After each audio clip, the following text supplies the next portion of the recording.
Hello guys, Salwyn here. I'm going to bring you one of my recent ladder games because I wanted to show you how I see things and how I react to the things that I see when I play ladder. And this is going to be one of my the least favorable matchups that I have. It is a ZvZ, which and I'm recently promoted to platinum, so I'm fighting my way through platinum. This is a diamond Zerg I'm against, and the reason why I don't like ZvZ is because that it's like 99% of the times it's in this part of the ladders, I guess. It's often about just rushing and seeing who can get the best army the fastest. And that's not really fun. I do like to play more macro style games, and I do like to get to a long game and see how big of an army I can get and how good of an army composition, as opposed to just rushing and trying to beat my opponent to the finish, really.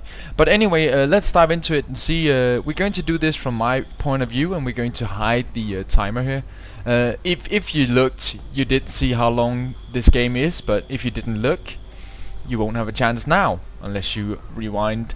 So anyway, let's just see here. Of course, I open as normal, just doing drone ups, of course, and that's pretty much what you do in any game. So that's not really going to be so interesting to see. But first thing I notice is that he brings a very early scout. So I'm kind of thinking, is he going 6 pool? Because if you go 6 pool, you want to see what your opponent is doing, and I'm getting a few lags here. I hope you can live with that.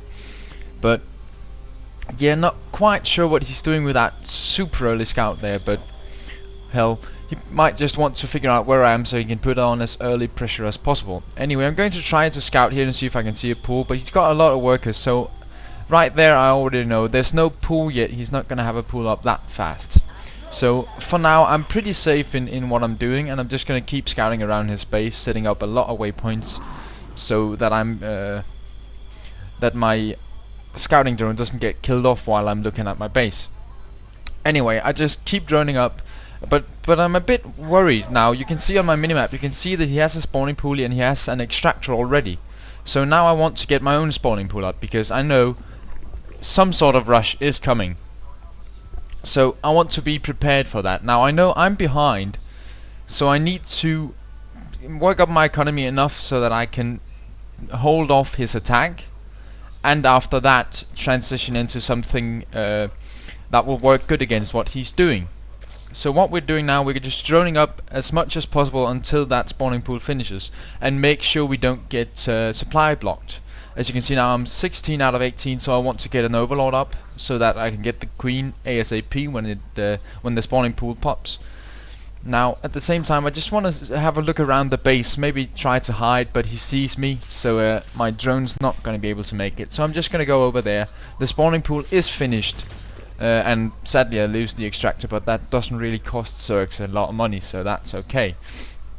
Now you see me throwing up 2 spine crawlers here very early in the game, but that is again because I know a rush is coming, and he is going to be faster than me, so I need some sort of static defense in order to be able to hold off his rush. So anyway, I got out. At this point I just want to get out a lot of circlings, so that I can maybe stop. See, already there he attacks, so my circlings are going to help defend my spine crawlers at this point in the game, and just make sure that I get them up in time to hold off his attack. Now he only has 2 circlings left, and my spine crawlers pop, so he's backing off for now. Because the problem with Zerg games these days is that you just keep throwing out units. You don't really do anything. You either spam circlings, you spam roaches, or you spam something and hope you win, and that's really not something that I enjoy doing. But if I don't do it in this game, I'm going to lose, and that's a fact, because he is going for that all-out rush.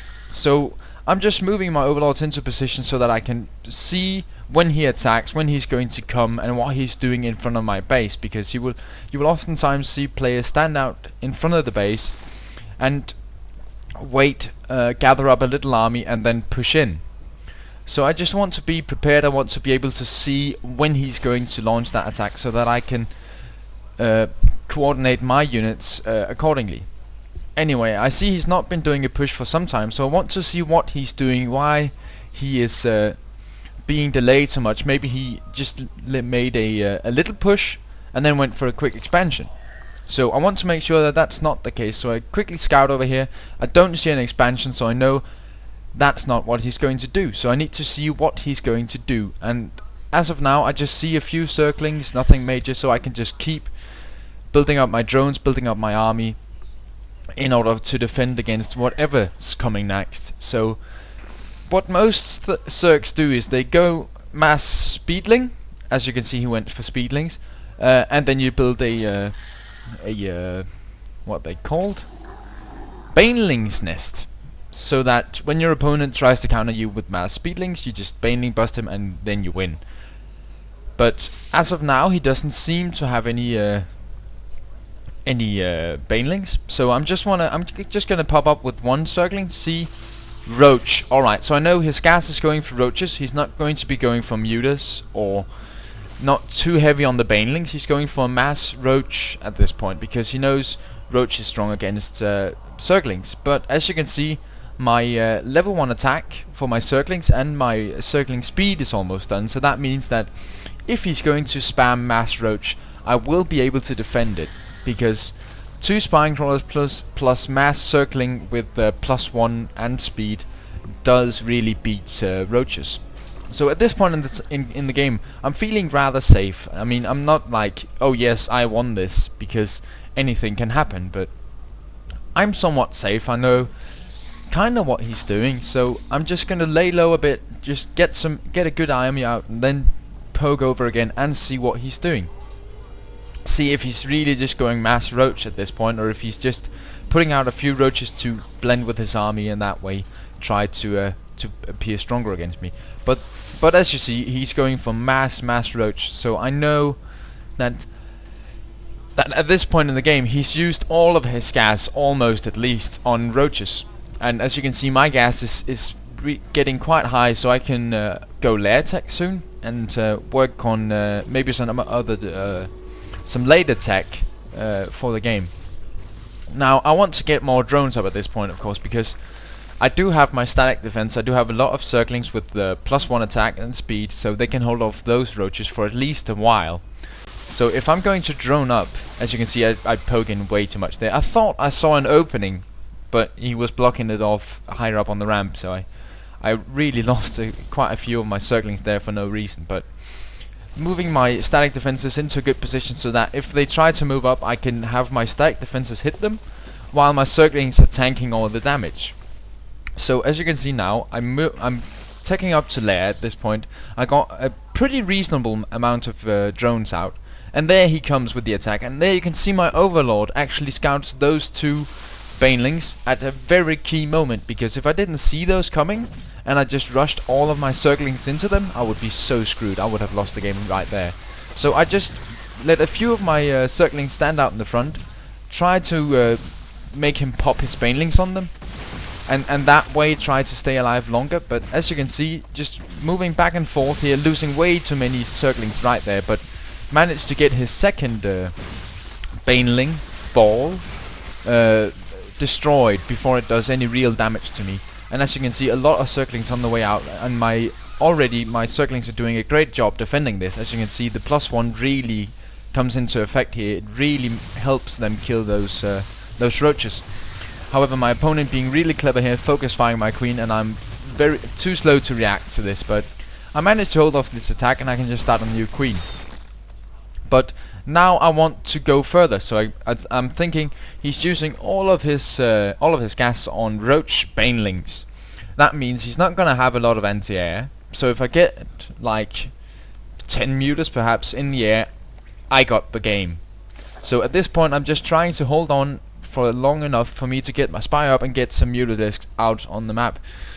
And as you can see here, he's trying to make a little more pushing happening, but those few roaches are not gonna have a chance against my circlings. So at this point in the game I'm pretty safe, so just sending my circlings in there to tank it, make sure he doesn't get my static defenses down, and then just going back and forth, making sure that that I don't lose too many, and that he doesn't kill off any of my static defense. Unfortunately, he does manage to get one of them down, but the other one finishes.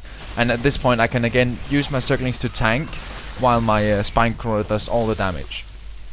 So my spiral is almost finished, and I'm able to hold off his attacks for now. So at this point, more circlings out. I'm gonna use those minerals, because if I stockpile minerals, I lose.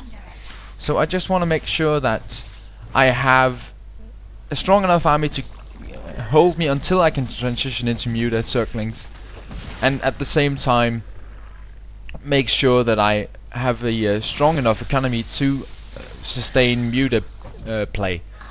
But as we can see here, he's bringing in a lot of circlings. His gas is running low. He doesn't have the stockpile gas to keep producing all those roaches, and that means that I got a huge advantage already at this point in the game. Now we see the baneling there, and I'm trying to get a few of my circlings out to kill it, but there we go. 2 circlings killed the baneling, and now my circlings can really just make sure that he doesn't get any of those key kills on my drones. Sorry, some dude calling me on the phone. Anyway, you can see I have my mutas out now, and I have my speedlings. So at this point in the game, I'm super far ahead. Now you can see my minerals are really piling up, so I want to get my queen out. I want to get a second hatchery up for if the game starts to work into the later stages of the game. I need to have a better economy than I do at this point. But already now I have a few circlings and a few mutas, so I can start pushing out and making some damage here. See what's going on. Try to get off a few overlords if I'm lucky enough to manage that. So as you can see, I got my army up here, and I'm just trying to pick off some of his overlords. And as you can see, he's still just going circlings because of his low gas. So at this point in the game, I know I got a huge advantage, and he's been using some of his minerals on the expansion way earlier than me. So I, in theory, have a bigger army than he does at this point in the game. However, he tries to make a counterattack at this point, but even with the few circlings I have, when the mutas are backing them up, they're so easily going to kill off all of his circlings. As you can see there, my few circlings just tore apart his circling army. And at this point, I know now I gotta make a push before he gets a tech that can go against my mutas. So I just simply go in with what units I have. And as you can see here, he has prepared himself for mutas, but he doesn't have enough. So my mutas kill off his queens, and my circlings help them a lot, and he leaves the game, knowing that he cannot do anything against this. Now I hope this will be entertaining, or maybe educational for you guys. Yeah, that's pretty much why I made this video, and I wanted to show you what I do in terms of ZvZ, which is my worst matchup, and how I deal with what I see when I play. So yeah, thanks for watching, guys. Please leave a comment and press the little subscribe button, because that doesn't take you a long time, and I really appreciate it. Like, when I see a new subscriber, I go happy face. So please subscribe, and thanks for watching, guys. Salwyn out.